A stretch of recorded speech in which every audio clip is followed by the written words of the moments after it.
पूरी फैमिली को, अपने खानदान के लोगों को बिठाया है, जबकि जो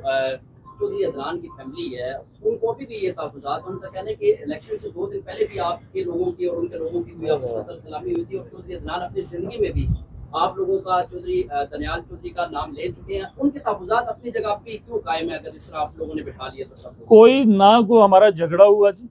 ना, बल्कि मैं आपको एक कभी ऑडियो एक सुना दूंगा अदनान की, कि उसने कहा था कि झंडे के लोग या तनवीर को वोट देंगे या मुझे वोट देंगे। हमारा उस तरह का कोई, अल्लाह माफ़ करे, उस तरह का रिलेशन नहीं था कि हमारा एक दूसरे के साथ इस लेवल पे हम चले जाते, ना हमारा उस सियासी इख्तलाफ भी ख़त्म होने वाला था। सीधी सी बात मैं आपको बताऊँ कि ये तो हमारा इख्तलाफ यही था कि अगर कोई शख्स अगर हमारी जमात में आता है तो हम वेलकम करेंगे, वो भी हमारा बच्चा था, अगर हमारी जमात में आता तो हम उसको सीने से लगाते। ये तो हम सोच भी नहीं सकते, तसव्वुर भी नहीं कर